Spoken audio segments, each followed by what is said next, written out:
Hey everyone, welcome back to Yana. I know it's been a while since my last video, but I've been on holiday for a couple of weeks. I just got back and normal service will be resumed from now on. So we're in Byrgenwerth today, and as many of you will know, most of the game has been pretty much leading up to this point. A lot of the mysteries and conversations that you have with NPCs have mentioned or alluded to Byrgenwerth in one way or another, and this is the point where a lot of players expect answers. But in true From Software style, you don't actually get too many answers when you come here. In fact, when I played this area and finished it, I actually ended up with more questions than anything. But that's Miyazaki and From Software for you. So the first enemy you actually encounter here is what's known as the Garden of Eyes. Now, the boss in this area is Rom the Vacuous Spider, and obviously anyone who actually has fought Rom before will know that Rom has a giant head with covered in eyes, and so do these enemies. And what's most interesting is that these enemies also actually have a small stone in their left hand which they carry around and use to do a frenzy attack on the player. Now, what does that represent? I'm not 100% sure myself, but what's interesting is that that stone has a little some artwork depicting a spider, so as if they're trying to use the stone as a totem to basically break your will or something. I'm not sure exactly how it works or what the meaning is, but it's very interesting at the very least to think about it. I also think, in terms of the origins of the Gardens of Eyes, I think they're basically students of Byrgenwerth that failed to ascend the way Rom did. I think most people will agree that Rom was a student of Master Willem, and he managed to somehow get her to ascend into Great One status. But I think these Gardens of Eyes are basically the failed experiments that were trying to do the same thing, but for one reason or another weren't able to do so. And I've ended up basically worshipping Rom as some kind of god, and I think that's why they carry the stone around. I don't think it's just a weapon. I think it's some kind of religious iconography where they've come to worship Rom as a god or demigod in some way or another. Of course, that's all pure speculation, but it's interesting to think about. So as we move into Byrgenwerth, we find another interesting character, what's known as the Brainsucker, which I'm sure is everyone's most hated enemy in the game. If you get caught by this guy, he will not only kill you, but take away 2 insight if he gets into that, grab attack. Now, this enemy, for me, has always been associated with the Healing Church. What it's doing here, I can't say 100%, but I think it's has a lot to do with the fact that the Healing Church has always, like many people say, has its roots in Byrgenwerth, and I think somehow this individual's been drawn back here for a reason, probably something to do with trying to find answers in terms of what's going on in the world. I think that all the Brainsuckers are to a certain extent gone mad. I think that's quite obvious, and somehow it's been drawn back into Byrgenwerth as opposed to find answers or some solace in its life. What's interesting is that it's actually looking at a dead body which carries the Arcane Lake rune, and of course we all know that the Arcane Lake rune increases your arcane defense. Now, I suspect that the Brainsucker killed basically the person that was carrying this Arcane Lake rune, and obviously the person that's the dead body, the individual that had the dead body, was probably a hunter, probably was using the rune to actually defend himself against the arcane attacks of the Brainsucker, which obviously tells us that the Brainsuckers are very, very deep into the lore and arcane of the world. I mean, which is no surprise because they're heavily associated with the Healing Church, as I said. And of course I died a couple of times trying to fight him, which is pretty much expected. These guys are right bitches to fight. Honestly, it's my worst enemy. I completely hate them, and I always think twice about engaging them if I can. But if you are going to fight him, you're going to have to use that tree as your self-defense, because otherwise there's no way you're going to get out of there, especially at a Onebro level, without losing some insight or getting killed. And it's just not worth the effort unless you really, really want that rune. I just did it just for the sake of it, I suppose. Now, if you move on in the game and into Byrgenwerth, you actually pick up a Great One's Wisdom. And this is a really interesting item, because if you read the description, it says Master Willem had an epiphany. We are thinking on the basis of planes. What we need are more eyes. And that goes again into Rom and the Garden of Ice, because clearly in his research he wanted to develop a way of giving people more eyes, not just in the metaphorical sense in terms of insight, which I think he was after as well, but in the physical sense. He was, I think, researching whether having more eyes would actually give you, the ability to think on higher planes. And this, this item actually, suggests the same thing. Now, this enemy here, the fluorescent flower, is really interesting for me, only because it's the only place in the game, other than the chalice dungeons, which were run by the Pthumerians, that you see it. The fluorescent flower, I think, for me at least, is evidence that Byrgenwerth managed to get to a point in its research far beyond the Healing Church. They managed to actually not only do research, but also find creatures and bring creatures into this world that were unworldly as far as anyone's concerned. And for me, the most interesting part of this is actually, once you actually finish fighting the fluorescent flower, it doesn't just die like any other creature. It seems to warp in on itself, as if it's like folding in on itself, as if space is folding around it. And that says to me that basically it's actually not just dying, but moving into a different plane of existence, because its presence here is untenable now that its physical body has been destroyed. But again, that's a lot of really heavy speculation, and that could be complete rubbish as far as anyone's concerned. Like I said before, Byrgenwerth doesn't actually give you too many answers, but I think what's great about it is that there's lots of environmental clues. If you go into the Byrgenwerth building, you end up finding really, really interesting items. The phantasm shell you get at one point. You'll also get I think it was called the pearl slug, which you pick up as well. And if you look around the building, you see lots of little statues which are really important, and I'll talk about it in some other video.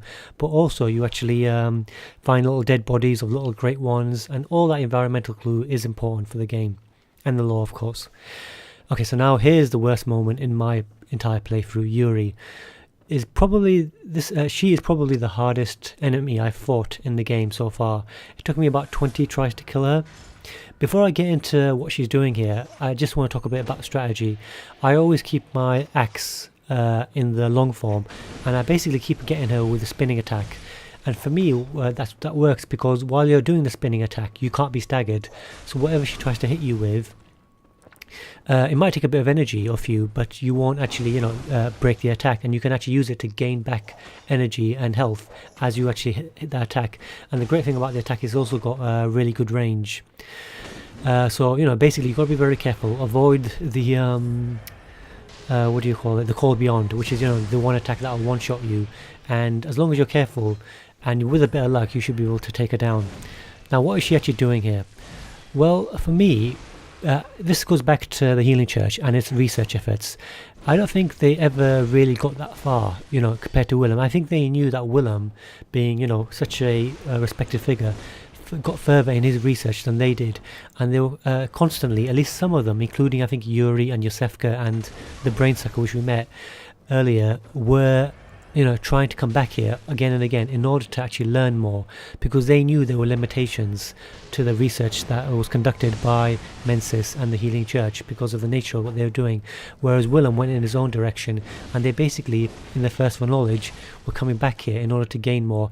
And I do think that Yurie was working with Yosefka. There's no evidence for that really, other than the fact that she's here, but it kind of makes sense that Yurie was a doctor who was actually researching, whereas Yosefka was the doctor who was researching, while Yurie was basically acting as the muscle. She was going through from Yosefka's clinic to the Forbidden Forest and going into Byrgenwerth, because she's the only person who's strong enough to get here, and she is a pretty tough chick to fight, let's be honest about that. And she was basically the person who was finding the information, finding the artifacts that Yosefka would use in order to continue her research. It kind of makes sense as a double team.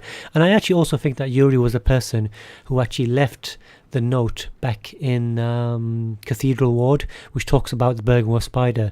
I think she actually knew what about the Rom before she got there, and the fact that he was hiding so many rituals, or she was hiding so many rituals, and because I think she tried to get access to it but was unable to, and I think that's what made her put that note down, because it's part of her research.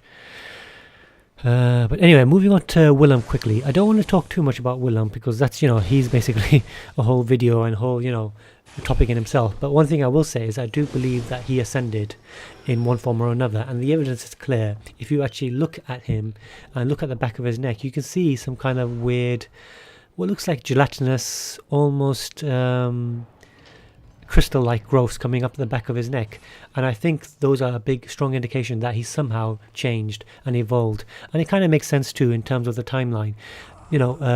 As far as I'm concerned, the history of Yharnam as a city, including this time from Byrgenwerth, has to be at least a couple of 100 years, maybe more. And Willem was there from the beginning, and so he has to have ascended in some way, or done something in order to survive this long. And I think he's found a way to change himself. I don't think he's a great one, but I think he's done something. So moving on to the fair lady Rom. Now, before I begin this fight, there's a lot of speculation as to what her intentions are. The most popular theory about Rom is that she was actually acting as a buffer. She was somehow, preventing the Mensis ritual, which we'll talk about in detail in the next episode, from actually, completely getting out of control. What she's trying to do apparently is prevent the blood moon from rising, and having using a ritual to cover the waking world, i.e. Yharnam, from the dream world, which the blood moon represents. And I think what happened in history is that Mensis somehow started the ritual and Rom got involved to block it. At least that's what the theory is. Now, I can accept that, but what I can't actually accept is this idea that Rom did this for the sake of humanity. Rom has ascended to a Great One status, and while I agree that the Great Ones can be, as they say, sympathetic in spirit, I don't think they are really, interested in the preservation of Yharnam as a city, because we know that as soon as the veil is lifted, as soon as you kill Rom, the blood moon, rises. The ritual completes, and all hell breaks loose. You get the amygdala coming down and everything. I don't think that she was personally trying to protect human beings and Yharnam from that fate. I think she had another motive. I'm not 100% sure what that is. I really have to look into it, but I think that she is definitely diametrically opposed to the moon presence. I do believe that the moon presence is represented by the blood moon.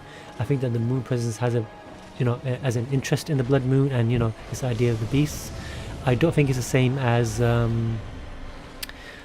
interest that Odin has, but the moon presence definitely has an interest in the blood moon. I think that it's like basically the worldly representation of the moon presence, the blood moon itself. And I don't think that Rom was really interested in protecting humans as much as she is in actually preventing that from happening, because she has her own motives. What they are, I don't know. Moving on to the boss fight itself, I don't want to talk too much detail about it, but I mean, you can just watch this video and it's quite obvious. For me, I never really bother with the little spiders. They take too long to kill, and while you're doing that, you will get Rom firing arcane attacks with meteorites at you, and it's really not worth the while to keep running around. Personally, I start off by going straight for her. Make use of your heavy axe attack, spinning axe attack, and obviously make use of your arcane buff as much as you can, because you're really going to need that to deal with her quickly. She can be quite dangerous, especially in her second or third phase. Each time you take a chunk of her health, she will disappear and move on to another area, and you really got to be really careful about how you do that and how you actually take care of it. Personally, I just try and wail on and keep jumping in and out. You got to go there, do as much damage as you can, then escape, heal up if you have to, and then come back in. Her attacks aren't really that difficult to avoid. She has a really obvious show for her, a more deadly arcane attacks, you know. And yeah, I mean, to be honest, I managed to do it in one try, which surprised me, and it was quite a relief after Yurie, who took about 20 odd. It's amazing, you know, that the hunter could be much more difficult than the boss itself. But yeah, I managed to do it, so it's great. Okay, that's pretty much it for now. Thanks for watching, guys. As usual, like, comment and subscribe, and I will see you next time. Bye.